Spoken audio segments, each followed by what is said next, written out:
Olá, bem-vindo ao Brainstorming, o magazine da Rádio Observadores, onde as boas ideias têm sempre acesso garantido e lugar marcado na fila da frente. Por falar nisso, parece que no ensino superior ficaram muitos lugares por preencher e, assim, os politécnicos, principalmente os do interior, pedem novas regras para atrair alunos. E numa semana em que se discute o futuro da educação, trazemos-lhe inspiração para o futuro, numa conversa a não perder com João Batista, CEO do Institute for Tomorrow. E ainda 3 lições criativas. São elas uma canção que transforma o regresso às aulas num palco de sonhos, uma corrida matinal que prova que setembro é também sinónimo de logística, trânsito e marmitas, e um meio clássico que continua a ser companheiro diário de milhões de portugueses, mesmo na era do digital. Se aprender a investir no futuro, aqui fica a prova de que a criatividade também consegue boas notas. Vamos a elas?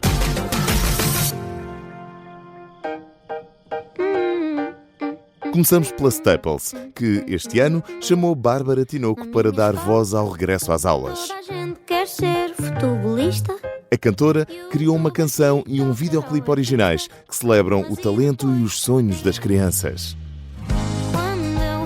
Mas a campanha vai além da música. Inclui bolsas de estudo em parceria com a Associação Corações com Coroa e ainda um espetáculo gratuito no Coliseu do Porto, juntando nomes como Carolina Deslandes e Joana Almeirante. Resultado, um regresso às aulas com música, propósito social e consciência ambiental, através do projeto de reciclagem O Canetão Vai à Escola. Já agora, inspirados pela Staples, pelo Canetão ou por outra força de maior dimensão, queríamos que outros alunos também voltassem a alinhar em voltar às aulas, em alguns politécnicos, menos litorais, mas tão ou mais fundamentais. Com o regresso às aulas, regressa o mundo. Despacha! E agora, o Continente, que também lançou uma campanha de regresso às aulas. Esta foi criada pela Fuel e recria a azáfama de setembro. Marmitas apressadas, mochilas às costas e trânsito a dobrar. Ele está de regresso. Mãe, que cringe. Com a produção da Casper Films, o filme lembra que o regresso às aulas é sempre caótico, mas também um momento de consumo em massa. Até 21 de setembro, a feira de regresso às aulas promete encher carrinhos, mochilas e corredores da escola. Tudo ao mesmo tempo. No fundo, se nos politécnicos do interior faltam alunos para preencher lugares, nos corredores do continente o desafio é outro. É conseguir espaço no meio de tantos carrinhos de compras. Continente é de toda a gente.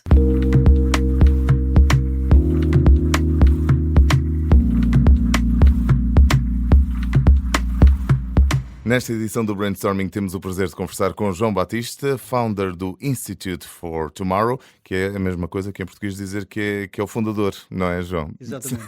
Seja bem-vindo aqui ao nosso programa. É um gosto receber-te para falarmos de uma organização que se dedica a ajudar empresas, e não só, a construir o futuro que desejam. Chama-se Institute for Tomorrow. Começamos pelo início, como é bom de se fazer nas conversas, não é, João? O que é que levou à criação deste Institute for Tomorrow? Porquê é que surgiu? Qual é que é o propósito desta organização? Muito sucintamente, a paixão pelas ideias e fazer coisas novas e fazer coisas boas. Eu tinha um passado, e tenho um passado, aliás, de que vem da publicidade. São 20 e muitos anos a trabalhar em publicidade, a fazer ideias e a criatividade para os outros. Mas que não é tarefa fácil. Não é tarefa fácil. Mas é divertido, é divertido. E durante esses 20 anos sempre houve uma vontade de fazer mais. Sair de dar o salto da comunicação e ajudar em ideias de negócio, startups e por aí fora. E foi assim que nasceu o Institute for Tomorrow, exatamente com essa vontade de agarrar nesse gênese criativo e, de certa forma, trazer isso para dentro das empresas e ajudar as empresas a inovar. Falaste em ideias, e as ideias são a base da criatividade. Há uma receita para ter ideias? Já estamos a furar o guião, é isso? Pensei que mais era mais ou tarde. menos. Pensei que ia ser mais tarde. Mais ou menos. Há receitas para ter ideias? Uma receita concreta não há, até porque as pessoas são todas diferentes e as ideias nascem nas pessoas. As pessoas trabalham dentro das empresas e esse é o nosso foco, é sempre as pessoas. Inspiração. Acho que acima de tudo temos que ver muita coisa, ouvir muita coisa, sair da nossa bolha e experimentar as perspectivas dos outros. E, portanto, é importante estar atento às tendências e adaptar as tendências às estratégias que as próprias marcas têm dentro das empresas? Completamente, completamente. Ouvir principalmente quem está a fazer e implementar essas estratégias e fazer as perguntas difíceis. Quais é que são as dores? Quais é que foram as dores em criar aquela ideia? Mais do que o sucesso e o prémio que essa ideia ganhou. As perguntas são difíceis, mas se calhar às vezes as respostas também são difíceis de dar, não é? O doente, por assim dizer, às vezes não consegue muito bem explicar as dores que tem. Principalmente porque nós somos treinados a não falhar. Esse é o grande problema da inovação, culturalmente. Nós somos travados e as próprias empresas não gostam de falhanço, não é? Há um custo associado a isso e, portanto, quer dizer, desde a Revolução Industrial que contamina o processo educativo das nossas escolas, tudo isso contribui para um estigma do falhanço e, portanto, mas hoje em dia já é possível falharmos e, aliás, até com a inteligência artificial, hoje em dia é possível falhar de uma forma muito mais barata do que era há 2 semanas atrás. E às vezes, sem nos apercebermos disso, a inteligência artificial é aqui um motor de desenvolvimento, mas também nos pode pregar algumas rasteiras, não é?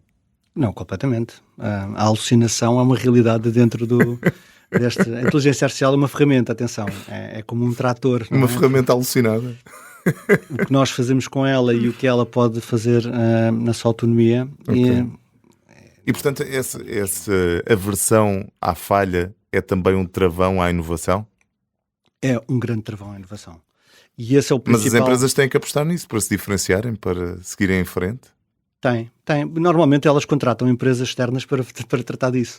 Por isso é que, lá está, as empresas de publicidade normalmente são contratadas para dizer coisas parvas e trazer ideias loucas, não é? E com isso trazer as provocações. Depois depende muito das organizações terem a coragem criativa ou não de as implementar. E essa é a grande questão.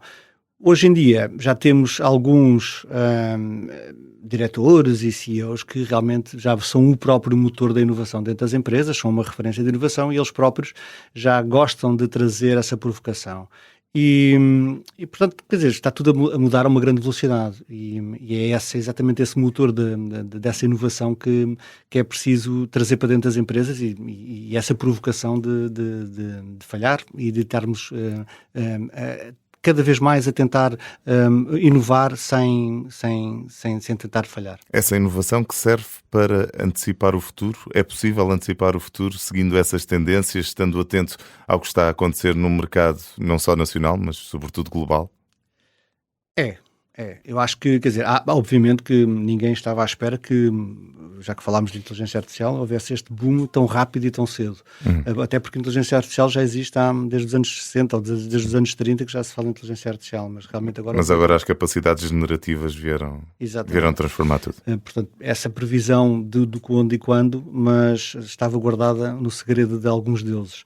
Mas sim, há padrões, a história repete-se, nós sabemos que estamos a viver culturalmente até e socialmente até coisas cíclicas que, por falta de soluções e por falta de inovação, elas estão a repetir-se. E, portanto, quer dizer, acho que os padrões, e se nós... A inovação tem uma coisa muito engraçada, e com a inteligência artificial está a acontecer exatamente isso, e acho que vamos nos rever aqui neste assunto, que é, nós temos sempre a ideia da bipolaridade, ou seja, chegou a inteligência artificial, vai acabar com não sei o quê, vai acabar com os trabalhos, e se formos olhar historicamente isso não acontece. A rádio é um ótimo exemplo disso. Exatamente esse. Quer dizer, tirando, se calhar há um exemplo bem próximo, que é o Blockbuster, que deve ter sido consumido por erro próprio, por não ter comprado. Eles tiveram a oportunidade de comprar a Netflix e não compraram, mas a inovação vem, de certa forma, transformar o status que já existe e, portanto, a rádio reinventou-se. Sim. E reinventa-se diariamente com as redes sociais. Estávamos a falar acerca de criatividade, de ideias, de como a inteligência artificial pode acelerar essa inovação, chegar ao futuro. Também pode, de alguma forma, limitar a criatividade, por confiarmos demasiado na inteligência artificial, eventualmente, como ferramenta? Completamente. Aliás, a criatividade é o que vai salvar o mundo, não tenham dúvidas disso, e a inteligência artificial alimenta-se da nossa criatividade. Portanto, por isso é que diz pelos corredores das grandes inovações que há uma crise de criatividade. Por isso mesmo, porque nós estamos a confiar e a depositar em máquinas essa nossa capacidade, que é uma capacidade humana. E isso é uma coisa boa, porque nós devemos insistir em educar e ensinar os nossos filhos a ser criativos, ensiná-los a pensar. Como é que isso se ensina? A brincar, Ok. a falhar, a cair da bicicleta, a jogar mais à bola, a sair atenção, eu não tenho nenhum estigma contra os ecrãs, mas está menos tempo dos ecrãs, acho que passamos demasiado tempo. Haver um equilíbrio maior, não é? Exatamente. Aliás, nós vivemos, imagino que também tenhas vivido parte da tua juventude, adolescência ali nos anos 80, nós já tínhamos ecrãs e os ecrãs serviram-nos para nos inspirarmos, para criarmos novas ideias, novos caminhos, para sonharmos também um bocadinho. Portanto, acho que os ecrãs também nos trazem esse outro mundo, não é? Sim, completamente. Foi através aliás, o sonho, a minha paixão pela inovação e pela criatividade vem através do ecrã, ver a América, ver a prosperidade da América a chegar à Lua, da construção de Hollywood, dessa imagem americana que depois acabou no 11 de setembro, não é? Por acaso já falámos aqui no Brainstorming acerca de uma notícia que dava conta que em algumas agências de publicidade e de criatividade norte-americanas a inteligência artificial está a ser banida da parte criativa, exatamente, talvez também para chegarmos a essa humanização e a não tolhermos de alguma forma a parte criativa dos humanos, até porque esse estudo dava conta de que os seres humanos se sentiam cada vez pior por não estar a participar nas tarefas criativas. Portanto, também aqui, novamente, voltamos a falar dos pratos da balança, mas de qualquer forma, recentrando aqui um bocadinho a conversa, já nos estávamos a perder na navegação pela inteligência artificial. Gostava que me desses aqui um exemplo de algum projeto que tenham realizado e que tenha contribuído para navegar rumo ao futuro de uma empresa ou de uma organização.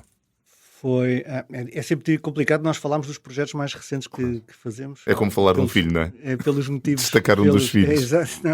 E pelos motivos também óbvios, porque são assuntos que estão a ser trabalhados e o processo de inovação, embora pareça uma coisa instantânea, como ter uma ideia, descobrir a pólvora, por vezes leva a implementar, leva vários anos. Claro. E precisamente a testar e a errar e a falhar e voltar a chegar à sua fase de execução ideal. Mas... Por exemplo, nós estamos em Portugal e estamos no Brasil. Em Portugal temos um projeto para uma farmacêutica que realizámos sobre exatamente o conhecimento e o impacto do envelhecimento na sociedade portuguesa e como é que as empresas podiam adaptar e colaborar entre elas para que realmente em 2050, quando Portugal for o quarto país mais envelhecido do mundo, isso não ter um impacto negativo na sociedade, como é que nós podemos viver melhor, que empresas podem associar umas às outras, que produtos podem ajudar-nos exatamente nesse envelhecimento ativo, porque quer dizer, o Estado não é um pai que não chega para todos, portanto, e isso é um problema que vai chegar, e isto foi promovido por uma farmacêutica. Esse foi um deles, mas também, quer dizer, este posso falar agora que, infelizmente, com a distância que estes projetos têm, mas até do novo aeroporto também há coisas que foram implementadas pelo atraso, foram implementadas no atual aeroporto de Lisboa, que saíram em projetos nossos e que foram inspirações de coisas que nós vimos na Disney, nomeadamente em gestão de expectativas em relação às esperas. Há coisas muito engraçadas, que isto é o bom de trabalhar connosco. Nós descobrimos aquilo que se chama de insights vindo de pessoas e é isso que é muito engraçado. E esses insights vêm também pelos vistos... No caso, estamos a falar do aeroporto, um parque de diversões pode também servir para termos insights e, portanto, não compartimentalizar as ideias, não compartimentalizar o pensamento, e a criatividade também dá aqui a oportunidade de abrir novos caminhos. Completamente, quer dizer, obviamente que as empresas, não nos podemos esquecer que o facto das empresas é gerar dinheiro para... obviamente subsistir, mas nem tem que ser uma coisa delicada de falar. As empresas servem para isso e é assim que nós pagamos e recebemos os nossos ordenados. Mas obviamente que podemos fazer as coisas melhor e as coisas não têm que ser uma resistência e um autoritarismo das empresas. Quer dizer, se eu entro no aeroporto, eu tenho um processo natural, e há muita gente que faz isto, que é ir ver a distância que está o portão e depois volto para trás para fazer compras, que é para ter a segurança. Eu aqui perdi tempo. Se eu tiver a informação que realmente chega ao meu portão em 10 minutos, Ok. se calhar fica a fazer compras no free shop E rentabiliza-se isso aqui. rentabiliza-se exatamente para a empresa. São detalhes.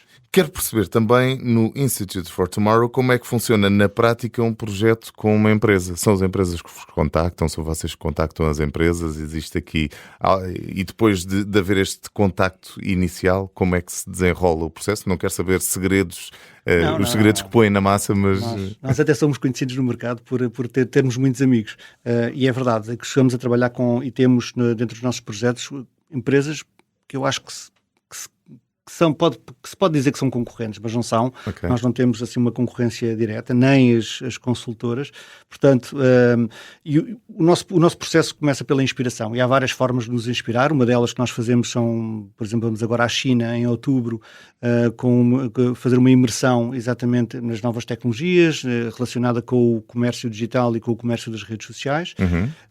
Depois também estamos muito em imersão nos eventos, obviamente onde estão as conversas e onde estão as grandes provocações, nomeadamente o South by Southwest. Nós somos parceiros dos grandes eventos de inovação a nível mundial, ao ponto de já fazermos conteúdo em colaboração com eles. Identificam-se como um agente provocador do mercado?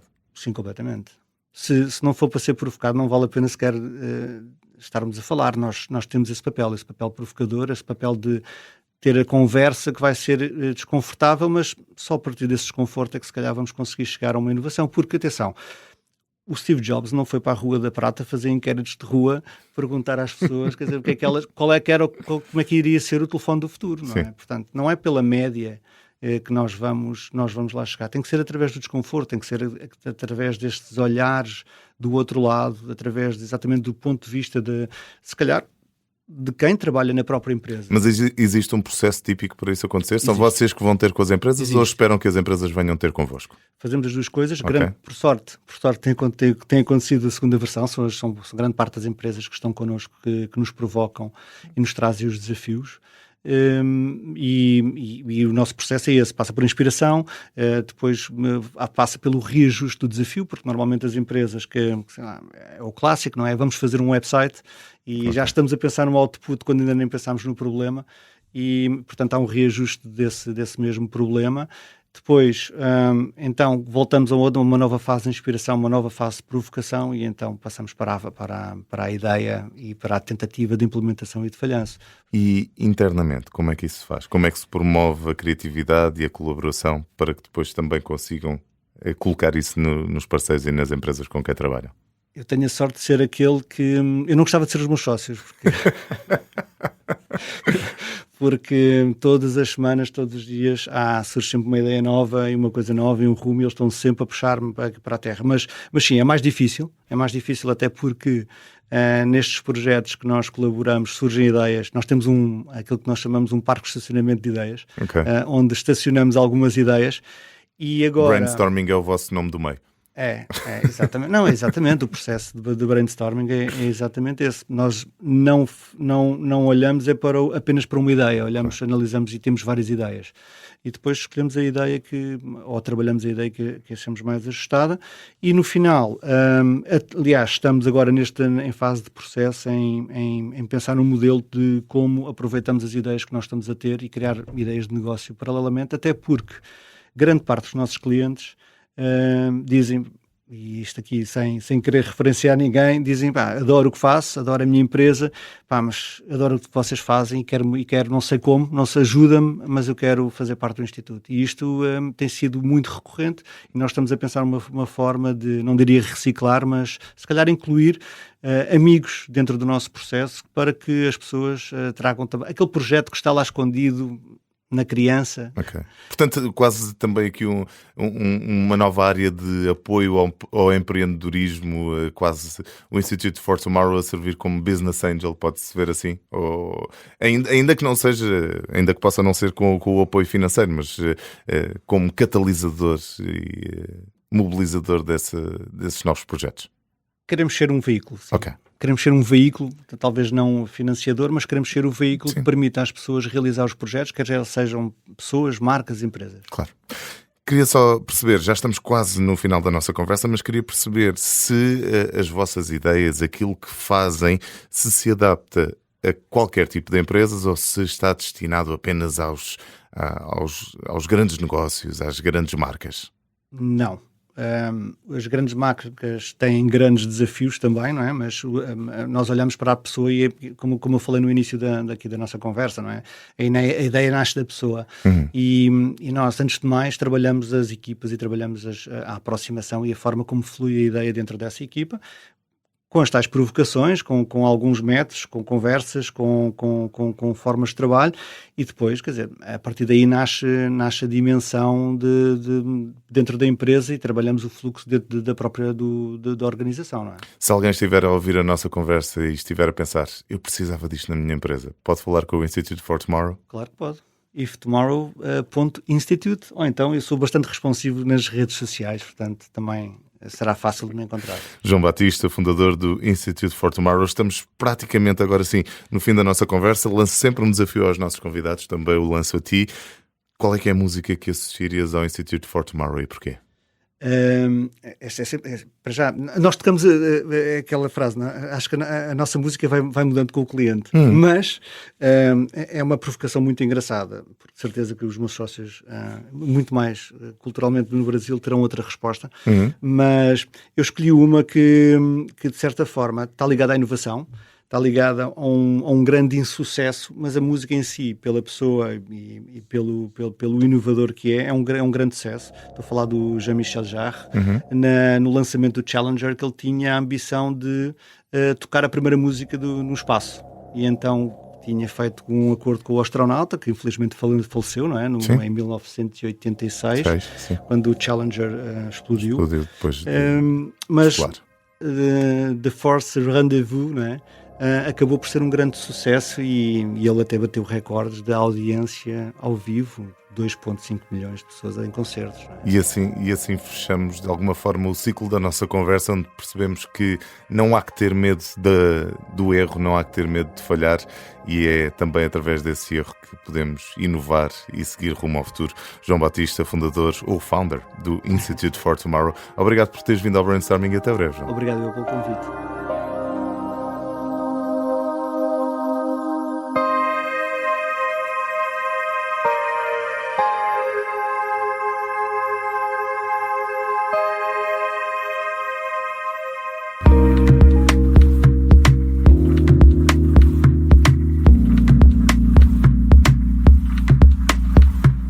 Já a caminho do final deste brainstorming, e enquanto o ensino superior tenta atrair estudantes, há um meio de comunicação que aparentemente não precisa de campanhas nem incentivos para manter o público fiel. Qual é o meio, qual é ele? A rádio, a nossa querida rádio. É isso que mostra o estudo Barem Rádio da Marktest, segundo o qual os portugueses continuam a ouvir rádio em média 3 horas e 5 minutos por dia. Trata-se de mais de 5 milhões de ouvintes diários, o que corresponde a cerca de 60% da população portuguesa com mais de 15 anos. E não se trata apenas de um hábito tradicional. Isto porque a escuta via internet triplicou na última década, provando que este meio, a rádio, se sabe adaptar ao digital. O pico de audiência acontece agora entre as 10 da manhã e a 1 da tarde. Sinal que muitos portugueses trocam podcasts, playlists ou TikToks, muitos esses, por uma boa companhia em direto.